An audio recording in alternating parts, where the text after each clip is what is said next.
guys, welcome back to a noob's journey through Norrath. I know I've been missing in action for a couple months, I apologize for that, but things have been a little hectic, and not only that, but I do like to take breaks. I don't want to get too burnt out on the game. I have a tendency to do that with MMOs. I'll play them for like 6 months straight, and then I don't want to play like ever again, you know, until like the next expansion or something like that brings me back around. And I just kind of wanted to take my time with this. It's something that I want to have fun with and not really grind through and, you know, go too crazy with it. But you can see here we've got the 14th anniversary quest that I ran through here real quick. This is obviously filmed a while ago. I just wanted to come through and just look at all the stuff that they had in the stalls for sale, because there's a lot of people from EQOA that don't know what this is about.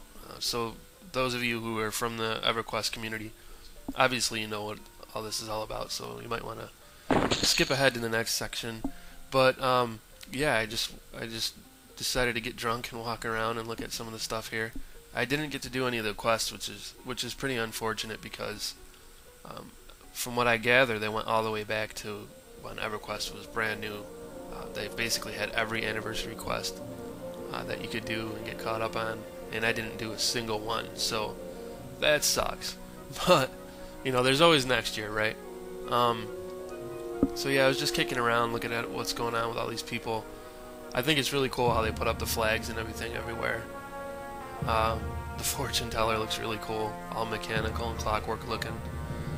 But yeah, I recently just reached 100 subs, so I'm really excited about that, and I thank you guys. You guys are awesome. I did not expect to get up to that many subs when I made this channel. I'm actually up to 115 right now, and like I said, I didn't expect that, because I made this channel. It was just kind of something for me and the wife to look back on for EQOA, just kind of like a memory log for us, and maybe, you know, a couple of the handful of our friends from EQOA. I didn't expect it to go anywhere really, so it's a pleasant surprise that people are actually interested in it. You know, I'm sitting around not doing anything, and I realized, damn dude, you better get it together and start making some videos. You got people that are watching now. You actually got an audience going on here, so I'm gonna have to step it up. But yeah, I just wanted to put this section down real quick and stumble around drunk. I really think it's a cool effect that they did with the camera there. But I just wanted to take a moment to get a few of these people. Maybe you'll see yourself. But yeah, they were standing AFK. A lot of people were standing AFK. This was pretty early in the morning, so people tend to cluster together, as I'm sure you know. I saw the name Orby, and I was like, whoa. I remember that being on the back of the EQOA box. The chances of that being the same person are pretty slim, but hey, you never know. It's a small world. But yeah, I just wanted to get a little bit of footage here. So yeah, as you can see, the video is kind of bouncing around all over the place. I didn't really have a set goal with what I wanted to show everybody. Like, it wasn't like, oh, well, I'm going to go here and this is what we're going to talk about. It was just mostly like a bunch of mixed footage, just to kind of let everybody know that I didn't drop off the face of the earth, and I still plan on making videos. So this is just kind of like an update video. But yeah, this guy's a total badass. I didn't do this quest. Like I said, I didn't do any of the quests. I believe he's part of the 14th anniversary quest. But I really like it out here. This is known as the Plane of Tranquility, and it connects all the other planes together, like Plane of Disease, Plane of Time, Plane of Water, Plane of Sky, I believe is here. I think all the planes are here. So it's a really nice wide open place, and the music, I believe, is taken, well, not taken, but was also used in Facefire, sorry. I believe the music's from Facefire, EQOA. But yeah, when I came over here, I noticed something, and I want to see if you guys notice it too, if the EQOA fans notice this. So I don't want to say what this reminds me of just yet. I want you guys to take a look. What does that remind you of right there? Just, you know, it should have dawned on you by now. If it didn't, I'm going to go ahead and say that reminded me of Facefire. Just like the music reminds me of Facefire. That right there looks like, you know, just when you're along the side of Facefire looking over at, I think it was the Mages Guild? Mage/Enchanter Guild. It's been so long I can't remember. But they had those, if you remember, they had like 3 or 4 of those out just off to the on the side of the lake there. But yeah, the first time I saw that, I was like, whoa, total flashback. So I wanted to get some footage of that. And up here is actually the Plane of Disease, and you can see it looks like there's it's like a sewage system. It's real nasty, and it's funny because you actually have to jump down and all that shit. And that place is, do not go in there without a group, because that place is pretty nasty. What are you doing, kitty? Go away! I'm trying to do a video. My cat is trolling me right now. Go away.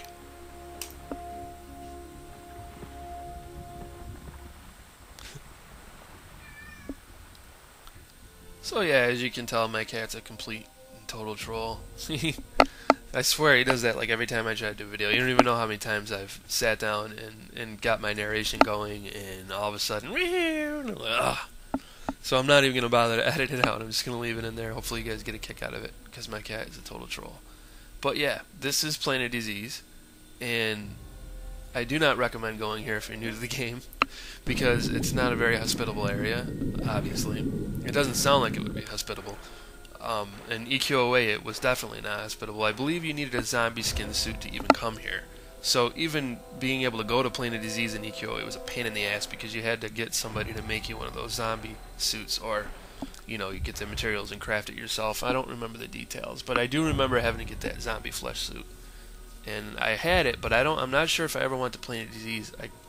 I can't really remember, which is terrible. That's why I'm so sad that they shut it down, because there's so many things that I didn't get to do in EQOA. I was talking with my wife about it. There were so many things that we didn't see in that game. It's one of those games that you played, and you know, nowadays you can get to max level in a couple of months in most of these games. Back then, which I'm sure the original EverQuest crew can attest to this, it took like 6 months to get to the end game. You know, I didn't even get to end game before Frontiers and pre-fronts. I didn't get to end game. I was still like level 40. I wasn't level 50, so you know, it just took a long time to level in that game. So there's a lot of end game stuff and higher level stuff that I never got to experience. Things like all the different planes, I didn't go to half of those. I never even really raided. I mean, I was a part of a couple of raids, but not many. You know, I'm talking raids that were old raids, like on Vox, when people used to raid Vox. And that was like the thing to do. Like, you could never get Vox to spawn because everybody was killing her. You know, and it took like a week for her to pop. Like, I miss things like that. Games don't have that anymore. And people are probably thinking, why the hell would you miss that? That's a complete pain in the ass, having to stand around waiting for a dragon for a week. But the thing is that when it did pop, everybody's like, oh my god, get it! You know, and everybody piled on it, fought over it, and it was just, you know, it had its own allure to it. But by today's standards, it's unacceptable to have a spawn that takes a frickin' week. When I tell that to most people on games like WoW, they're like, what? That is ridiculous. I would never play that game. That is ridiculous. It's like, well, you don't understand. It really meant something when you finally did get that kill and you got your wizard ports and your druid ports, or whatever you needed to get done for the quest. It really meant more because it took longer. There's something about having to work for something that when you get the reward, it's just all the sweeter. But it definitely was a pain in the ass. So I don't know. It's a give and take kind of thing. It was good, but it was bad at the same time, because who the hell wants to sit around for a week waiting for a spawn? But it made for some pretty good stories. So yeah, I'm gonna go ahead and kick it over to the next area now.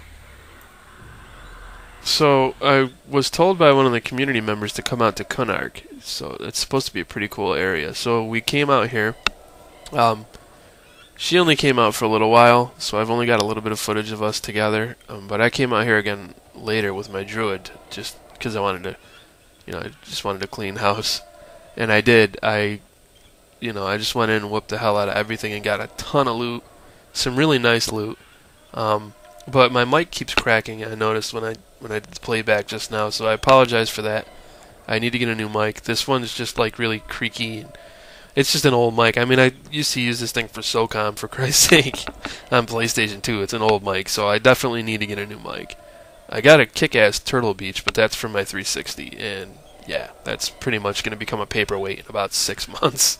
So apparently you're not going to be able to use that with the Xbox One or whatever. But if you guys have been following that, not to get too much off subject, but man, what a fiasco with that, with the whole DRM, and everybody threw a huge fit, and Microsoft was like, whoa, this is not good. We better pull a 180 and reverse our policy like right now, which is what they did yesterday. For those of you who are following it, you know that the games were going to be, you can't rent, trade, or sell your games or anything like that, and you have to be online all the time. They completely scrapped that, which I knew they were going to do that anyway, because there was absolutely no way they were going to be able to compete with Sony. I remember sitting there, excuse me, I remember sitting there watching the announcement going, no way, you guys are out of your minds, Xbox One is going to fail. So I knew they were going to reverse their policy. It was just a matter of time. I didn't expect them to do it as fast as they did. Because, like Adam Sessler said, if you follow him, which you should because he's the man, like he said, Microsoft doesn't ever do anything fast. But this, they probably took a look at Amazon and saw that people really meant what they were saying online, that they were not going to get this console. But yeah, I'm getting too far off subject. Most of you guys probably don't care. You're PC gamers, and it doesn't really affect you. But probably one of the reasons why you're PC gamers and don't want to deal with that bullshit. It was really disappointing. But yeah, like I said, it's been reversed, so I'm probably not going to get one anyway because I don't like the idea that they were even going to try to implement that bullshit. But yeah, to each his own. I'm pretty excited about the Elder Scrolls Online. I know I'm going to be playing that at least until EQ Next comes out. So I'm probably going to get that on PS4 because, I started off as a console gamer. Like I said, EQOA is a PS2 title. So while MMORPGs are really best suited for PC, at least they were for a long time, now they're starting to get a little bit more actiony, like Elder Scrolls. So you can actually roll with a controller without really missing much. Like on EQOA, you couldn't really have as many spells. You had to roll through your spell belt, and it was kind of clunky. Well, that's not going to be the case with games like the Elder Scrolls. So that I'm interested in seeing how that plays out. Also, I'm interested in seeing what EQ Next is going to do, because I know they said that they had the groundwork and then they kind of scrapped it and wanted to start over. I'm wondering if they did that in response to games like the Elder Scrolls, because Sony, they had to have known that the Elder Scrolls Online was coming to PS4 way before any of us knew. And they had to be thinking, well, we're going to have to compete with this game now. Because the Elder Scrolls Online, I'm fairly certain this is not going to be another attempt to outdo WoW that fails. I'm fairly certain this is going to be the next big thing. I could be wrong. I might look back on this video and be like, oh, dude, you were completely wrong. Shut up. But from where I'm sitting now, it looks like the Elder Scrolls Online is going to be the next World of Warcraft. I really don't like to say that because, like I said, the chances of it are kind of eh. But this is the Elder Scrolls we're talking about here. And from what I've seen, it just looks epic. So I'm pretty sure this game is going to be huge. And as soon as I realized that, wow, this game is going to succeed, they've got first-person view that everybody was worried about that was only going to be third-person. Well, that's not the case. So now I'm worried about the future of EverQuest Next being able to compete with this game, because this game is going to be like a juggernaut. And if you guys remember, World of Warcraft kind of spelled doom for EQOA. It wasn't good news. So hopefully EQ Next is going to be able to compete with that. I don't know if it's going to be kind of like these games, which I call them. They're kind of like click and wait games. I don't really know what else to call them. Kind of like turn-based, roll of the dice kind of games where, you know what I mean, EverQuest. Or if it's going to be more action-based.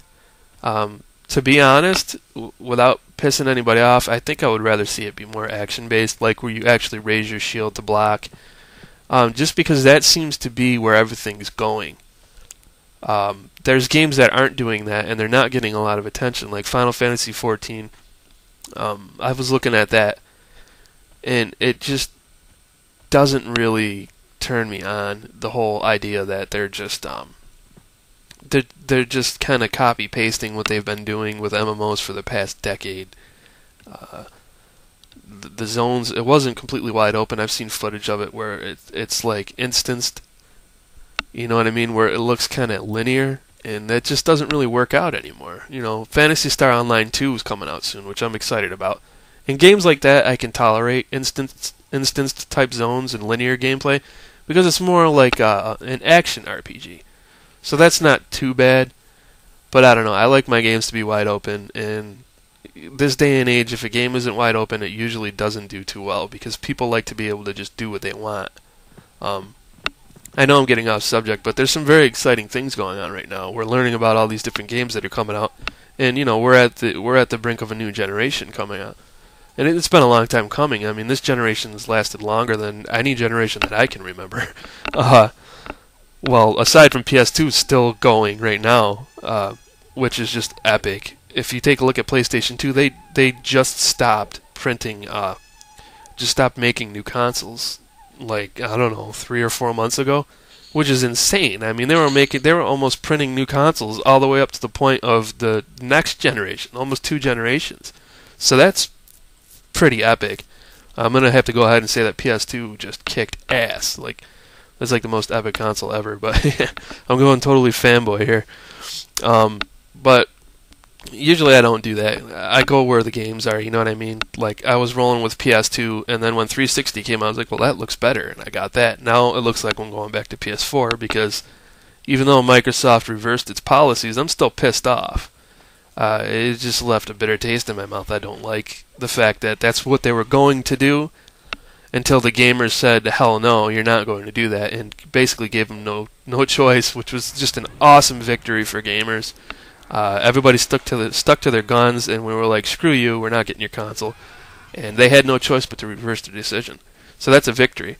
But they weren't going to reverse that decision out of the goodness of their heart. They had no choice. So once they saw the dollar signs falling off the grid, they reversed their decision, which is, I'm not cool with that. You know, maybe I'll get an Xbox One eventually, but who knows. But yeah, back on to EverQuest. Hopefully SOE makes some really nice announcements. I've seen a couple of things that they've released, like there was one character that Smedley tweeted. I believe he tweeted it, and it was just like I don't know what it was. It was just a character without any color or anything done on him. So they're trying to show us that yes, we are working on this game. I know we haven't really said anything for, I don't know, 2 or 3 years or some shit. But yeah, SOE Live is going to be very exciting this year. Oh man, it's just a good time to be a gamer right now, and it's like being a kid all over again. You're waiting for that game to come out. You're like, yes, just give me some details. Let me see what it's gonna look like and how's it gonna play.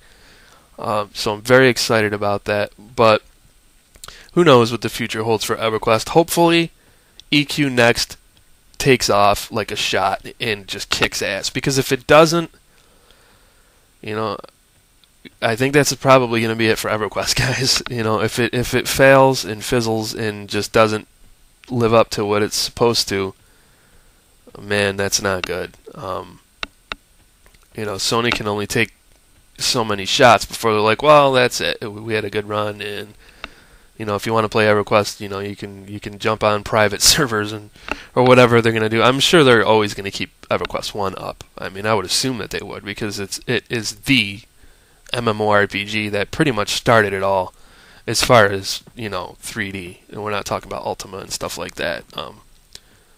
You know, EverQuest, as far as I'm concerned, is a granddaddy of all MMORPGs.